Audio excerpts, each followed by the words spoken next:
agradecer. Mas a gente fica feliz, eu particularmente, porque a gente acompanhou a sua trajetória de padre, a responsável pela matriz, passou por outras, e agora a gente vê a sua ascensão, participar desse momento da sua história, é gratificante. Obrigado, né? Obrigado. Né? Estamos dando início, então, aqui a só para entrevista coletiva. Pode falar. Não esquecer, né? Gera, o Gera. nome, né?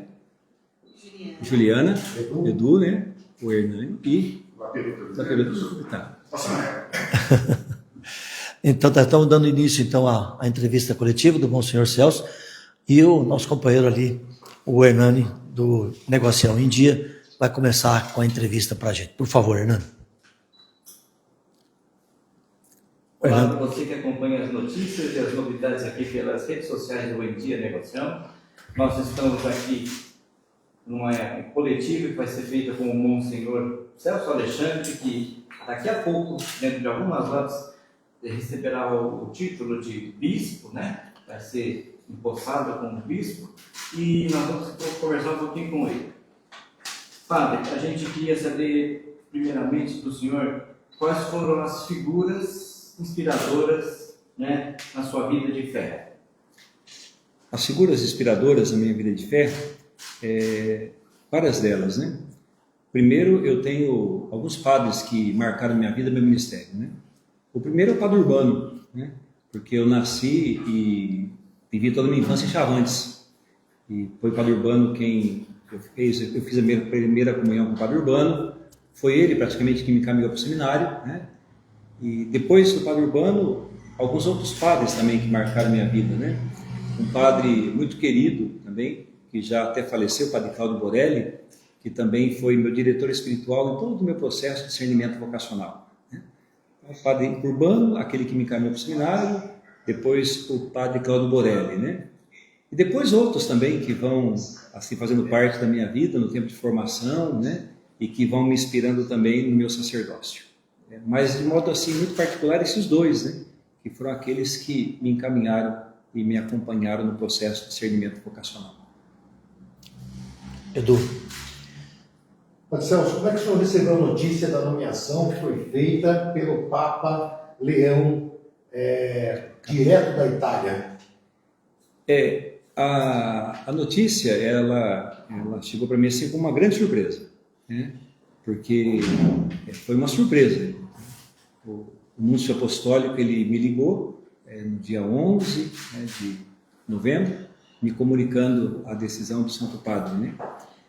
Eu acolhi com surpresa, com temor, com tremor também, né? Mas depois com muita confiança, né? O núncio, quando ele conversou comigo, apresentando a decisão do Santo Padre, ele também já foi assim, falando palavras muito confortadoras, né? E animadoras também, diante dessa missão que a igreja me confia. E aí eu acolhi com muita serenidade esse pedido do Santo Padre, né? E essa nomeação do Santo Padre. Padre, eu vi que o senhor tem agora um brasão. Isso. Como bispo. Eu estava dando uma olhada no o significativo de todas elas. Isso. Eu queria que o senhor, de forma assim bem sucinta, explicasse para a gente, para todos os nossos seguidores, como foi a escolha desse brasão, que eu acho que é muito importante, porque tem coisas ali bem peculiares, né? Isso, né? A escolha do brasão, ela vem a partir de algumas informações que nós passamos para aquela pessoa que vai fazer o brasão, né? Então, a partir desde o meu nascimento, então ele resgata um pouquinho as minhas origens, né? Quais são as minhas origens, né? Minha família, onde eu vivi minha fé, como foi o meu processo de formação, quais foram as comunidades que eu passei, e depois qual o meu lema de ordenação diaconal, e meu lema de ordenação também presbiteral, quais são os fatos que marcam a minha vida, a minha devoção, né? Então a gente passa todas essas informações e a partir daí ele monta o brasão. Como vocês puderam ver, meu brasão, ele tem 3 sinais muito fortes, né? O primeiro sinal, que é um sinal mariano, que é o azul em cima, lembrando que Nossa Senhora é aquela que é intercessora, que sempre está junto de nós, e também ela é estrela da evangelização. A missão do bispo é evangelizar. Então, ela é o modelo para evangelização e discípula, né? Primeira discípula. Depois tem o vermelho, com a figura do cordeiro, né? Para lembrar a Eucaristia, né? O Cristo também, que por primeiro nos amou, e lembrar que a Eucaristia está no centro da nossa vida, e ela sempre esteve no centro da minha vida, a devoção mariana sempre esteve no centro da minha vida, né? Então são esses dois sinais, né? E depois o vermelho para evocar também a doação, a entrega, né? A vida do bispo deve ser uma vida de doação, de entrega, e de entrega total, por isso o vermelho, né? O martírio, aquele que doa a sua vida, né? Por amor à igreja, por amor ao povo de Deus, né? A exemplo de Jesus, a exemplo de Jesus. Depois tem aquela faixa transversal, né? A faixa transversal, que ela também lembra o Rio Paraíba, onde a imagem de Nossa Senhora Aparecida foi encontrada, porque eu sou muito devoto de Nossa Senhora Aparecida, né? Então lembra o Rio Paraíba, e lembra também a história diaconal, do diácono. Então o bispo, ele é diácono, sua vida é uma vida de serviço, de amor à igreja, ele não deixa de ser diácono, né? Então eu me ordeno padre, mas antes de eu me ordenar padre, eu me ordeno diácono, porque todo padre tem que ser um diácono, tem que servir, e o bispo também tem que servir, né? A sua vida é serviço. Então são esses três sinais ali muito marcantes no brasão, né? De modo assim, bem resumido é isso, né? Tá certo. Hernando? O Papa Leão, né, seguindo o mesmo caminho do Papa Francisco, ele tem investido muito na proximidade com o povo, e que é um critério de evangelização. O senhor vai exercer o seu ministério episcopal lá em uma metrópole, né, no caso de São Paulo. Como viver isso na prática, né, sendo um pastor com o cheiro das ovelhas em uma realidade tão diferente? O pastor, ele carrega o cheiro das ovelhas, para comigo, se ele se fizer próximo do rebanho, né? Então eu vou para uma grande metrópole, né? Mas a minha missão é me fazer próximo, né? Fazer próximo das pessoas, próximo das comunidades, próximo do clero, né? Então essa é a missão, né? É uma grande cidade, é uma grande metrópole, com grandes desafios, né? Mas a missão e a evangelização ela só vai acontecer se eu me fizer próximo, né? Se eu não ficar fechado, mas como pastor ir ao encontro. O Papa Francisco falava isso, né? O pastor é aquele que vai de encontro às ovelhas, né? Então ele vai ao encontro das ovelhas e cuida das ovelhas uma a uma. O Papa Francisco dizia isso, né? Cuida das ovelhas uma a uma. Eu creio que o caminho é esse, me fazer próximo, né? Próximo das ovelhas. O cheiro das ovelhas a gente tem consigo, a gente carrega ela nos ombros ou carrega ela nos braços, né? Se eu ficar longe, eu não tenho o cheiro das ovelhas, né? Mas se eu tomar as ovelhas nos braços ou nos ombros, aí eu carrego o cheiro das ovelhas, né? Marcelo, eu queria que o senhor falasse um pouco do significado da sua missão de episcopal auxiliar da Arquidiocese de São Paulo, especialmente na região episcopal do Ipiranga, e quais serão os principais desafios pastorais nessa nova missão em uma das maiores arquidioceses do mundo. A arquidiocese, acho que é bom a gente ter claro isso também, o arcebispo da arquidiocese é o cardeal, Dom Odilo Pedro Scherer. A arquidiocese ela é dividida em 6 regiões pastorais, cada região tem um bispo auxiliar, e cada bispo ele se torna colaborador de Dom Odilo na obra da evangelização, assumindo uma região, uma região. E a arquidiocese, ela tem uma caminhada pastoral já muito bem feita, né? Eles agora concluíram um sínodo que aponta novos rumos, novos caminhos pastorais para a arquidiocese, e eu chegando como bispo auxiliar, eu vou entrar nesse processo de conhecer todo o caminhar pastoral da arquidiocese. Eu vou entrar nesse processo de caminhar juntos, né? Caminhar junto com o cardeal, caminhar junto com os outros 5 bispos, né? Conhecer toda a caminhada pastoral. Então esse é o primeiro passo, entrar no processo de caminhada pastoral da arquidiocese e como bispo me fazer presença também como igreja nessa região que é a região Ipiranga, né? Bom, está falando da onde o senhor vai trabalhar, né? Que é uma coisa assim nova né? Como o senhor já falou, vai estar próximo, né, das ovelhas, para assim conseguir conhecê-las e elas conhecê-lo também. Como é que faz isso? Como é que chega? Porque a gente às vezes vê um bispo um pouco afastado, não é? Estou dizendo que é aqui, não é isso, mas que geralmente acontece. Como é que o senhor vai chegar perto dessas ovelhas? O senhor já tem um planejamento para isso? Acho que ainda não. Não. É confiar. Acho que eu tenho para comigo que o modo para se tornar próximo das ovelhas é ir de coração aberto. Eu creio que eu tenho isso para comigo, né? Eu estou indo para uma missão, como você disse, totalmente nova. Então, eu era pároco de uma paróquia, Catedral do Senhor Bom Jesus, né? E vou para uma região agora grande, né? A região Ipiranga, né? Mas eu creio que o trabalho é semelhante ao trabalho de um pároco, né? Me fazer próximo, né? É estar aberto, né? Saber ouvir, né? Acolher, né? Dialogar, mas dialogar primeiro ouvindo, né? Ouvindo. Eu creio que esse é o primeiro passo. Chegar lá, ouvir a caminhada pastoral da arquidiocese, da região, de maneira muito lenta, e conhecendo aqueles que estão à frente também das comunidades, né? E à medida que a gente vai se lançando no conhecimento, a gente vai se aproximando, Eu creio que o caminho a ser percorrido é esse, começar um caminho de proximidade, de escuta, de conhecimento, e aí o trabalho pastoral vai acontecendo. Hernando?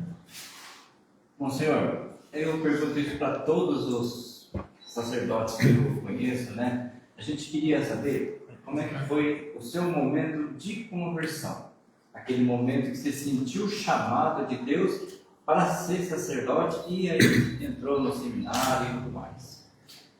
Dois momentos muito fortes, né? O primeiro, quando eu sempre fui muito envolvido com a igreja, sempre vivi a minha vida na igreja. A minha família também, nós vem de uma família muito religiosa, né? Então, vivemos a nossa vida na igreja, né? Mas dois momentos muito particulares, né? No ano de 1989, quando eu estava participando de um retiro para jovens, e senti assim, aquela inquietude dos jovens, e fiz uma oração na capela, à tardinha, pedindo para que Deus me mostrasse um caminho, né? E apontasse um caminho para mim. E naquele momento assim, eu senti que Deus estava me chamando para abraçar uma consagração total a Ele. Senti isso no coração, né? O desejo de querer consagrar a minha vida a Deus, fazer da minha vida uma consagração a Deus, né? Que não tinha muito bem claro ainda, mas sentia isso, né? E depois, passados alguns anos, né, eu inserido na vida da igreja, eu fui para Minas Gerais, por ocasião da morte da avó de um grande amigo meu, né? Fui com a família dele, e lá em Minas Gerais, nós visitamos uma cidade chamada Manhuaçu. E lá em Manhuaçu tem um seminário, e com a história de um padre que tem um processo de santidade, né? Uma vida de santidade, história muito bonita, a história dele. Nós fomos conhecer essa igreja, onde esse padre foi sepultado, está sepultado, que é um seminário. E ali naquele seminário eu tive assim a experiência de sentir no coração que Deus estava me chamando para consagrar a Ele a minha vida como um religioso, né? Voltei para Campo Grande, porque eu trabalhava em Campo Grande na época. Fui técnico agrícola, trabalhava como técnico. Procurei o meu pároco, Padre Mário, e Padre Mário, nunca me esqueço, quando eu conversei com ele, ele me disse assim: filho, nosso Senhor está te chamando para o sacerdócio. Então vamos amadurecer esse chamado. E o Padre Mário foi me ajudando nesse processo de amadurecimento, de discernimento, até eu ir para o seminário, né? Então foi esse caminho vocacional. Edu. Padre Celso, uma última pergunta. Que mensagem o senhor deixa para os fiéis da Diocese de Ourinhos nesse momento de despedida e envio missionário? E como é que é a sensação de ter acordado hoje? Monsenhor, e vai repousar como bispo. A minha mensagem para o povo de Ourinhos é uma mensagem de gratidão, de muita gratidão, sabe? Muita gratidão. Eu pensava nesses dias que eu dizia na missa agora de manhã que a nossa vida sacerdotal ela vai se modelando a partir do testemunho do nosso povo. Então, o meu sacerdócio, nosso sacerdócio, ele vai se moldando a partir do testemunho de fé do nosso povo. E aqui em Ourinhos, assim, eu colhi muitos testemunhos, né? Testemunho de uma vida, assim, muito bonita de igreja. E eu tenho, assim, esse sentimento de gratidão. Eu diria, assim, que quem foi me preparando para o episcopado foi a comunidade católica de Ourinhos, né? As comunidades das quais eu passei. Elas foram me preparando. Eu tenho muita gratidão. As comunidades, por elas também me ajudarem muito a fazer esse processo também que eu estou vivendo agora. Gratidão, muita gratidão. E de você acordar Monsenhor e dormir nisso? Eu confesso que eu não pensei como que vai ser dormir bispo, né? Mas é o sentimento assim de...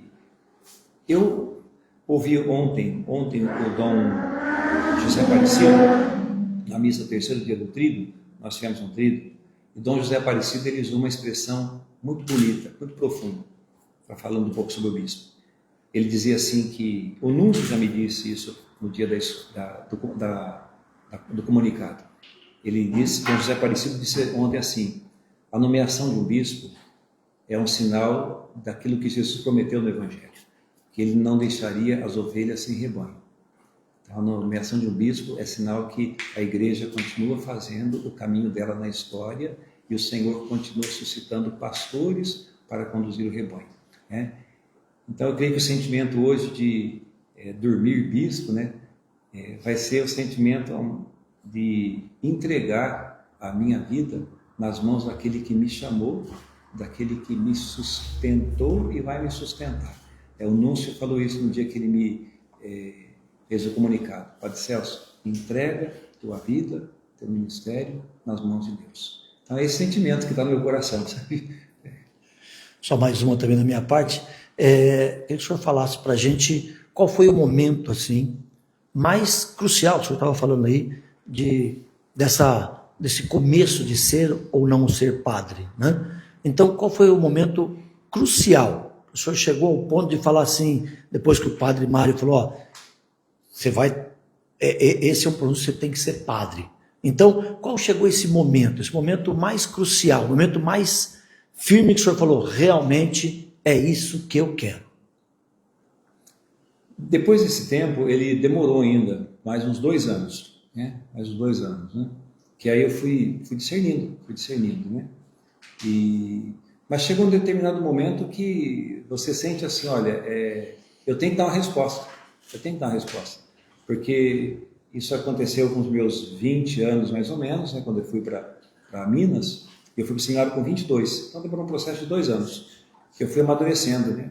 O Padre Mário me acompanhou, depois eu acabei vindo, eu morava em Campo Grande, trabalhava lá, depois eu vim aqui para a região aqui de Chavantes novamente, para minha casa, para trabalhar aqui, e aí fui amadurecendo mais de perto, até que chegou um momento que eu disse, olha, é hora agora de eu deixar tudo e abraçar esse estado da minha vida, né? E fiz isso. Não deixar tudo mesmo. E seguir em frente. Isso é bom. Nenhum arrependimento, espero. De maneira alguma. Sempre muito feliz. Desde o primeiro dia que eu entrei para o seminário, sempre muito feliz, muito realizado, né? Muito feliz na minha decisão. É bom lembrarmos que a vida de formação ela é uma vida cheia de desafios, de renúncias, né? A vida de um padre também é uma vida de desafios, de renúncias, mas sempre muito feliz, né? Sou um homem muito feliz, muito realizado na minha vocação. Legal, obrigado. O rapaz chegou de novo, quem? Adriano, pode fazer essa pergunta. Também machucou. Aí fresco atrás. Bom dia, Bispo, Adriano do Portal de Notícias da Segunda Região. Qual que é a sensação do senhor em representar não só Ourinhos, mas como toda a região? O senhor que atuou em Ourinhos, Chavantes, Piraju, de levar essa parte aqui do interior para São Paulo. O senhor vai ser um bispo auxiliar. O sentimento é o sentimento assim, de uma missão a ser cumprida. Uma missão que a igreja confia, né? Eu vou como missionário. né? Eu sou enviado, né? Sou enviado, né? E sou enviado para no caso, para a Arquidiocese de São Paulo, né? Para a Arquidiocese de São Paulo. Mas o sentimento assim, de que eu levo comigo uma história, né? A gente não perde a história. Eu levo comigo uma história, eu levo comigo o testemunho vivido aqui na Diocese de 23 anos, né? Como padre, junto das comunidades onde eu passei, mas eu vou para uma missão, né? O sentimento assim, que a igreja está me confiando uma missão agora, e eu vou agora para essa missão que me é confiada, né? Levando comigo o testemunho, como eu dizia, das comunidades às quais eu passei, né? Como fonte animadora também para a minha missão.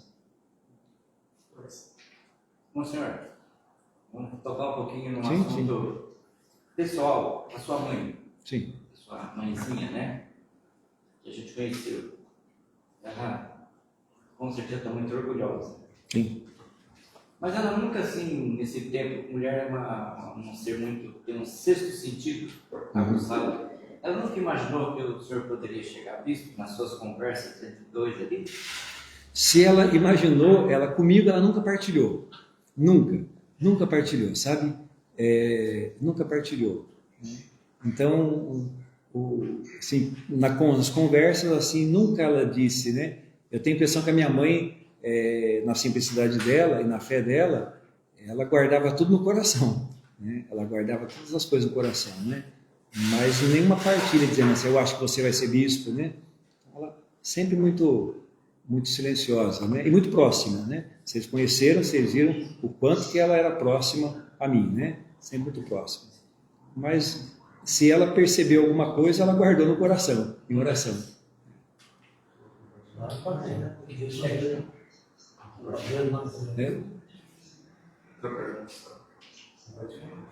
Bispo, hoje a gente está numa era digital, né, muito globalizada e muito extremismo, né? A gente vê essa forma aí muito da direita, da esquerda. A gente sempre vê, tipo, os padres, os bispos atuando de forma independente, mas pessoas de fora julgando, falando que tal padre agiu de maneira errada, um julgando o padre Júlio Celotti, o outro julgando o padre Paulo Ricardo, por terem, às vezes, um posicionamento pessoal, né? O que o senhor acha disso? Acha que essas políticas de fora que tentam interferir dentro da igreja, como o senhor se posiciona sobre isso?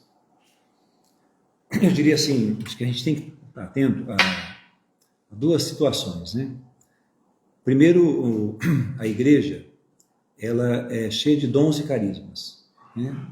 Então, o problema é que nós, às vezes, achamos que ela tem que ser só de uma forma como nós queremos, né? Mas o Espírito Santo, ele é dinâmico, e ele suscita dons e carismas, né? E nos seus dons e carismas, o Espírito Santo suscita pessoas que atendem às várias realidades da igreja e do mundo. Por exemplo, você citou 2 exemplos, né? Um de uma vida totalmente voltada aos mais necessitados, não que os outros não tenham, né? Mas vários padres, vários religiosos que têm uma vida voltada para um dom, para um carisma, como tantos outros padres têm outros dons e carisma que completam aqueles que outros não temos, né? Então, padres que estão nas mídias, padres que são grandes comunicadores, né? Padres que são evangelizadores, mas cada um evangelizando da sua forma. Eu tenho para comigo que a gente precisaria entender o agir de Deus na história. Deus tem seus modos de agir na história, né? E a gente tem que compreender essa ação, né? Jesus não é nem esquerda nem direita, é para todos. E a missão da igreja é anunciar o Evangelho. Essa é a missão da igreja, anunciar o Evangelho, né? O Evangelho tem nome, Jesus Cristo. Nossa esperança, nossa salvação.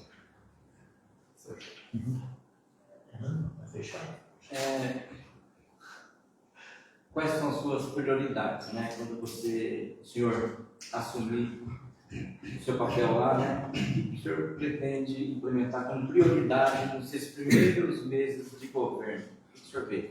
Então, quando se fala na arquidiocese, então, assim, a primeira prioridade, que eu diria assim, se posso dizer que é uma prioridade, é a arquidiocese ela tem um caminho muito bonito pastoral, sabe? Esse caminho da colegialidade do cardeal com os 6 bispos, né? É uma equipe colegiada de pastoral. Então, a Arquidiocese de São Paulo é definida como uma equipe colegiada de pastoral. E eles fazem esse caminho juntos, né? E a prioridade do bispo auxiliar é essa, né? Fazer parte de todo esse processo de equipe colegiada. É conhecer a caminhada pastoral que existe na arquidiocese, conhecer o caminho ao qual eles estão percorrendo como um caminho pastoral, entrar nesse processo, e isso vai acontecendo nesse diálogo, né? No diálogo com os bispos, o cardeal, né? Então, a prioridade, eu diria assim, não é que eu vou chegar e dizer, eu tenho algumas prioridades. A prioridade primeira é entrar nesse processo de caminhada pastoral da arquidiocese, dentro dessa equipe colegiada, que são os bispos, juntamente com o cardeal, né? É essa a primeira prioridade, né? É a primeira prioridade. Depois, acho que eu creio que essa que é aquilo que eu respondi para o Gera, né? É o fazer próximo, né? É estar inserido na vida das comunidades, né? Mas também a partir dessa caminhada pastoral que existe na Arquidiocese de São Paulo. Finalizando, a gente só queria desejar ao senhor muito sucesso, né? Muitas bênçãos. Agradecer em nome dos fiéis da Catedral. Eu agradeço, né? O senhor, uma pergunta final: quem será seu substituto na Catedral? Ainda não foi definido. Ainda não foi definido. Eu creio que vai ser definido nos próximos dias, né? Né? Ainda não tem a definição. Ainda não. Então eu vou emendar outra pergunta. O senhor disse que vai ser definido nos Eu próximos creio. Eu dias. creio, né? Porque não que vai definir já. Por enquanto não temos. Então, mas segundo a cronologia do tempo aí, o senhor é ordenado hoje e já vai para São Paulo? Eu sou ordenado hoje, então a partir da minha ordenação hoje, eu já me desligo da catedral como pároco, né? Então aí a paróquia, aí o bispo agora, ele vai reunir o conselho, né? O colégio de consultores, o conselho de presbíteros. Amanhã, por exemplo, para celebrar a missa amanhã. Vai ter alguém já encaminhado já, né? Já tem encaminhado. Mas aí o bispo agora, após a ordenação, é um processo. Então, é um processo. Terminada a ordenação, o bispo agora ele reúne o colégio de consultores, o conselho de presbíteros, e aí eles vão nomear o pároco para a catedral, ou o cura da catedral. Senhor, muito obrigado. Para a gente aqui, eu acho que eu falo em nome de todos, é uma honra estar podendo participar desse momento da sua vida. Nós que acompanhamos desde a sua chegada e agora da sua ida, não partida, lá para São Paulo. Muito obrigado. Só a nossa gratidão por todo o trabalho que fez aqui e ainda vai fazer por muitos outros irmãos nossos. Obrigado, eu agradeço. Obrigado. Tá aí, então, só para a gente encerrar aqui a nossa transmissão, eu quero agradecer mais uma vez a sua audiência e, claro, vão compartilhando aí para que a gente possa ter cada vez mais, né, seguidores no Passando a Régua, tá certo? A gente fica por aqui, um grande abraço a todos, até a próxima, se Deus quiser.